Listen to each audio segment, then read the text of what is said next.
বন্ধ করো এই বিয়ে। কেন হবে না এই বিয়ে? কি করে হবে? কথা মাফিক 1 টাকা তো আমার হাতে আসেনি। আপনারা একটু অপেক্ষা করুন, সালমান আব্বা সব টাকা নিয়ে এক্ষুনি চলে আসবে। আগে হাতে টাকা পাবো, তারপর বিয়ে দেবো।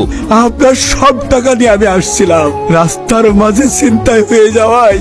এই শাহিন, উঠে আয়। না আব্বা, আমি এখান থেকে উঠে যেতে পারবো না। বিয়ে করে তারপর আমি এখান থেকে যাবো। আমার কথা যদি না শুনিস।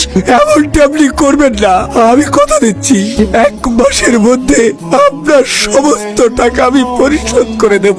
ম্যানেজার, ওদের বিয়ে দিয়ে নিয়ে এসো, আমি চলে গেলাম। সালমার বিয়ে হওয়া 1 মাস হয়ে গেল, সামনে তো কুরবানি, ওদেরকে নিমন্ত্রণ করে আসো। হাতে তো তেমন টাকা পয়সাও নেই, এমন একটা বাড়িতে খালি হাতে যাওয়া কি সম্ভব? অলি তুমি চিন্তা করো না, আমার কাছে 1000 টাকা আছে।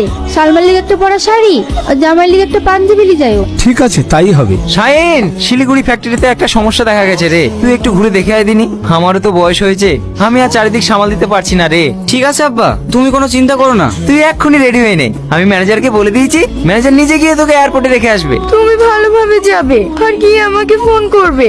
সালমা, তুমি কাঁদছো? এত ভালোবাসো আমায়? ধর পাগলি, আমি কি সারা জীবনের জন্য যাচ্ছি নাকি? এই তো কয়েকটা মাস। খবরদার তুমি এমন কথা বলবা না। ঠিক আছে, বলবো না। তুমি ভালো থেকো। ছোট বাবু, তাড়াতাড়ি আসেন। আব্বা, ভালো আছো? হ্যাঁ রে মা, ভালো আছি। মা কেমন আছে আব্বা? তোর মাও ভালো আছে। এই নে, তোর জন্য একটা শাড়ি আর জামাইয়ের জন্য একটা পাঞ্জাবি আছে। আর কোরবানিতে তোদেরকে দাওয়াত দেওয়ার জন্য এলাম। খুব ভালো হবে আব্বা, এবার কোরবানিতে তোমাদের বাড়ি যাব। কই ফাহিমকে তো দেখতে পাচ্ছি না। ও কটা দিনের জন্য শিলিগুড়ি গেছে আব্বা। আর তোর শ্বশুর শাশুড়ি?